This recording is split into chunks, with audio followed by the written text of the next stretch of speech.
আসসালামু আলাইকুম।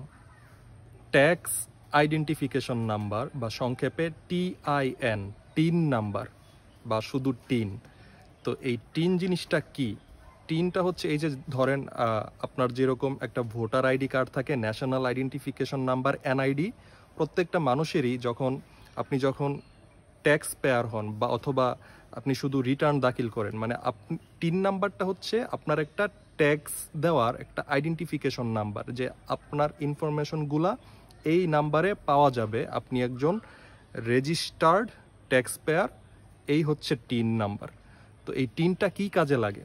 আপনি যখন আয়কর দিবেন অথবা ইনকাম ট্যাক্স দাখিল করবেন তখন এই টিন নাম্বারটা লাগে। আর বিভিন্ন কাজে লাগে। ধরেন এখন থেকে 10 লাখ টাকার উপরে এফডিআর অথবা সঞ্চয়পত্র করতে গেলেই কিন্তু আপনার এই টিন নাম্বারটা লাগবে। আর এখন ফেসবুক থেকেও ইনকাম করা যায়। তো ফেসবুকে আপনি ইনকাম করবেন অবশ্যই। যখন আপনি টাকাটা তুলতে যাবেন, উইথড্র করতে যাবেন, মানে ফেসবুকে টাকা জমা হবে, ওই টাকা তো আপনার অ্যাকাউন্টে আসতে হবে। ওই টাকা আপনার অ্যাকাউন্টে নিয়ে আসার জন্য কিন্তু আপনাকে টিন নাম্বার লাগবে, টিন নাম্বার থাকতে হবে, এটা ছাড়া কাজ হবে না। তো টিন খুবই গুরুত্বপূর্ণ। তো আপনি টিন কিভাবে পাবেন? এনবিআর এর ওয়েবসাইট আছে, ওইখানে যেয়ে আপনি আপনার যাবতীয় তথ্য দিয়ে আপনি রেজিস্ট্রেশন করে আপনি টিন খুব সহজেই পেয়ে যেতে পারেন।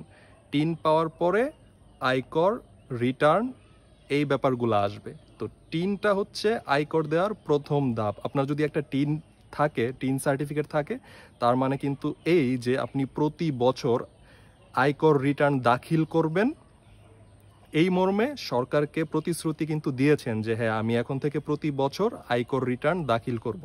রিটার্ন মানে কিন্তু ট্যাক্স দেয়া না, হিসাব করে যদি ট্যাক্স আসে ট্যাক্স আপনি দিবেন, ট্যাক্স যদি না আসে, ট্যাক্স মানে টাকা, টাকা আপনাকে দিতে হবে না, কিন্তু আপনার যে আয় ব্যয়ের হিসাব সেইটা দিতে হবে। আয় ব্যয়ের হিসাব দিতে তো কোনো সমস্যা নাই। আশা করি বুঝতে পেরেছেন। ধন্যবাদ সবাইকে।